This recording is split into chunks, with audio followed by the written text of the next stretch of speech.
नमस्कार. टोमॅटोच्या प्लॉटमध्ये मला फुटवे जर पाहिले आपण तर किती फुटवे सर?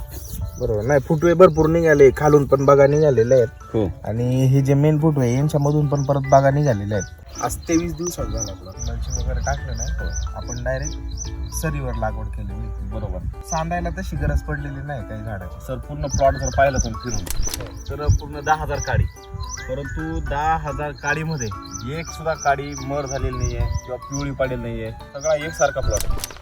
म्हणजे एकंदरीत 23 दिवसाचा प्लॉट आहे हा. हो बरोबर. ह्युमस गोल्ड, सम्राट आणि शक्ती बरोबर.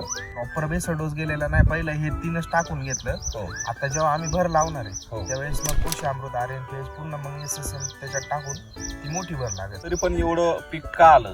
कारण की तुम्ही मागच्या 4 वर्षापासून सतत युजर आहे. ते अंश जे आहेत मातीमध्ये सुपीकता बरोबर. जी आलेली त्याच्यामुळे याला म्हणजे काही न करता फक्त ह्युमस गोल्ड आणि शक्ती सम्राट याच्यावरच एवढी डेव्हलपमेंट झालेली. अजून मेन बेसल डोस त्याला पडायचा आहे. मला गाडी दिसते नाही कुठंच नाही. कोणतं तरी झाड पाहिलं सर, एकदम क्लिअर आहे. पूर्ण पाऊस होता.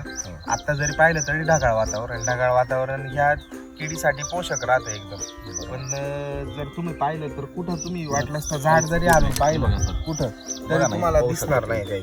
आता काय जरी पाहिलं तुम्हाला तर ह्याच्यावर कोणत्याही प्रकारची कीड नाहीये. पानं बघा कशी रगाट आहेत आणि शेंडा बघा आणि हे पंचा बघा. हे बघा हा पंचा बघा, लव बघा त्याच्यावर किती आहे. आणि लव जर सर तुम्ही पाहिली हो मोस्ट ऑफ तुम्हाला लव वरती दिसते, पण इथं जर पाहिलं खालून हो हो खोडापासून लव चालू झाली, खोडापासून खालून लव वरती पण बरोबर एकदम. हो. पानाच्या पण पेट्या तयार झाल्या आत्ताच. बरोबर. या पेट्या तयार होणं खूप गरजेचं आहे कारण की सगळं स्टोरेज याच्यामध्ये असतं. हो बरोबर. धन्यवाद सर. धन्यवाद.